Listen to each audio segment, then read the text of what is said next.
this person just came back again, you know, and was trying to talk to me and stuff. And I was so brave.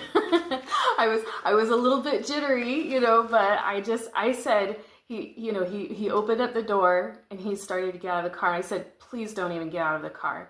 I said, I appreciate that you want to talk to me. I said, please leave my property.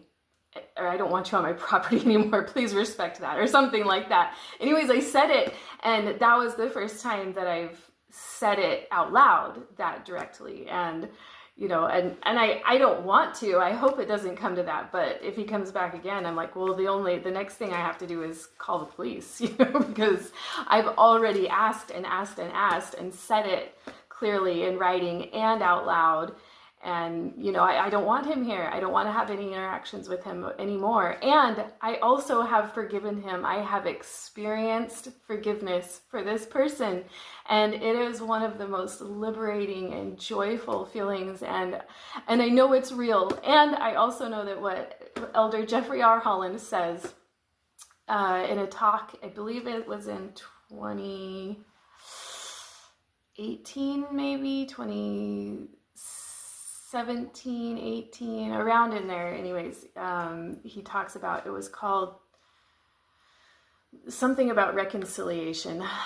I'll look it up and put a link to the talk in here. But he says that we are not expected to re-enter a toxic or abusive relationship or situation, you know, and that is not part of forgiveness.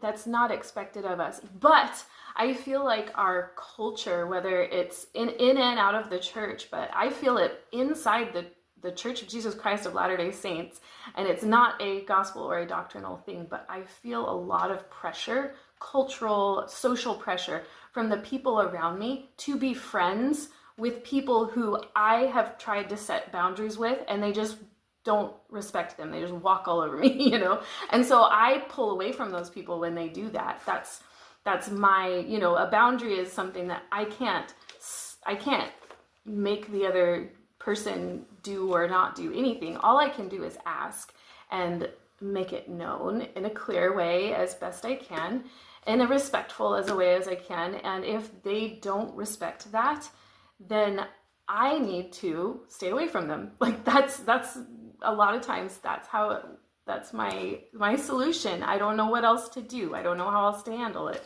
And so with this person, you know, it's maybe moving away. I feel very strongly the Spirit